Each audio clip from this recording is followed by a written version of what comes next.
প্রেমের পিনিকে আসিস, তুই কি হচ্ছে হলো নেশার পিনিকে আসিস, তুই কাজের পিনিকে আসিস। মানে পিনিকটাকে আমরা নানা অর্থে হচ্ছে হলো ব্যবহার করি এখন। পিনিক নিয়ে বেসিক্যালি আমি অনেক দিন ধরে স্ক্রিপ্টের কাজটা করতেছি, প্রায় বছর খানেকের উপরে।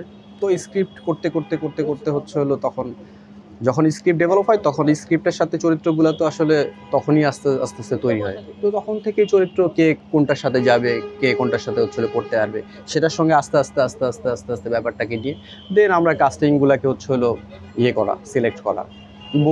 বুবলির সাথে আমি অনেকবার বসছি এই স্ক্রিপ্ট নিয়ে। সে তো প্রচুর পরিমাণে খুঁতখুঁতে অনেক প্রশ্ন আমাকে করছে, কোন জায়গায় কি, কেমনে কি, এটা এরকম না কেন, এটা এরকম কেন, চরিত্রের কোন জায়গাটা কি, এই সব কিছু নিয়ে হচ্ছে আলোচনা করতে করতে ডে বাই ডে ডেভেলপ হওয়া, তাকে বোঝানো, তার সে যে চরিত্রের সাথে পারফেক্টলি যায় সেটা আসলে তাকে বোঝানো, বুঝিয়ে দেন তাকে এক সময় হচ্ছে হলো সে এটা করার জন্য রাজি হয়ে যায়। আদর তো এমনিতেই একটা অ্যাগ্রেসিভ ক্যারেক্টার, মানে রিয়েল লাইফ ওর এক ধরনের ব্যাপার আছে, মানে ও হচ্ছে হলো সবসময় এক ধরনের ওর মানে পাজেল একটা ক্যারেক্টার আছে। বসছে একটু কি বলবো এটাকে, আমি এটা হচ্ছে হলো মানে কি করে ডিফাইন করা যায়, এটা এক ধরনের অস্থির তো ওই অস্থিরতার জায়গা থেকে এই ক্যারেক্টারটা হচ্ছে হলো অনেকটা কাছাকাছি, যে হচ্ছে হলো থিঙ্ক করে খুব ডিফিকাল্টলি চরিত্রের জায়গাটা, কিন্তু ওকে দেখতে মনে হয় যে ও খুবই অস্থির, কোনো ধরনের চিন্তা করতে পারে না। তো এই রিভার্সের জন্য আসলে ওকে নেওয়া।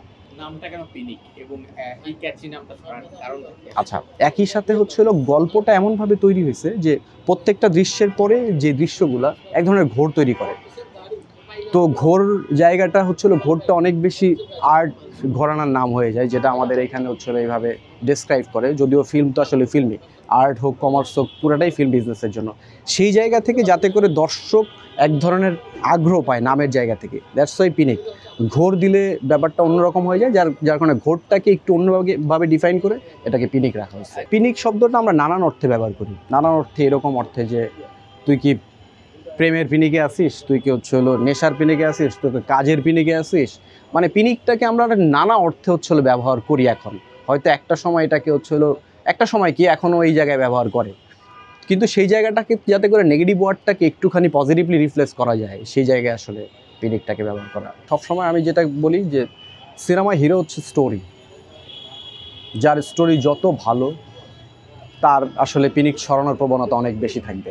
তো আমি তো আসলে আমার স্টোরি নিয়ে কনফিডেন্ট। আমি যখন স্টোরি তৈরি করছিলাম তখনই আসলে যাতে করে হল ভর্তি দর্শক আসে এবং দর্শক যেন এক ধরনের গল্প দেখে এক ধরনের আনন্দ নিয়ে ফিরতে পারে, সেই জায়গাকে প্ল্যান করি আসলে গল্পকে রেডি করা। আমরা যখন থেকে স্ক্রিপ্ট করছিলাম তখন থেকেই হচ্ছিলো আমাদের প্রমোশনাল জায়গাটা আসলে ফোকাস। আমাদের সিনেমা এত ইভেন্ট আছে, এটা ডে বাই ডে হচ্ছে হলো আমরা দর্শককে দেখাবো।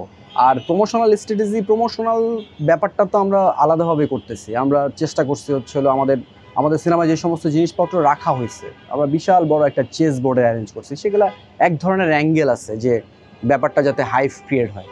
তারপর হচ্ছে হলো আমাদের সিনেমায় চমৎকার একটা ক্যারেক্টার আছে, যেটা আমি এখন পর্যন্ত রিভিল করতেছি না, যেটা একটা প্রমোশনাল পার্ট হতে পারে। এবং এছাড়া গল্পের প্রত্যেকটা দৃশ্যের পরে দৃশ্যই আসলে আমার যে সমস্ত জায়গাগুলো আছে এখানে প্রমোশনাল ব্যাপার আছে। কিন্তু প্রমোশন তো আসলে সমষ্টিগত একটা ব্যাপার, যেখানে আমাদের দেশের সাংবাদিকদের বিশাল বড় একটা ভূমিকা থাকে।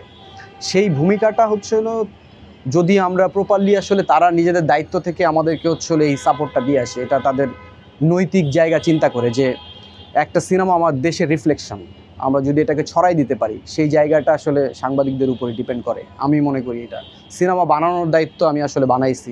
প্রমোশনাল যে সমস্ত এলিমেন্ট দেওয়া দরকার সে সমস্ত এলিমেন্ট আমি প্ল্যান করে হচ্ছিলো সিনেমার মধ্যে রেখে দিছি।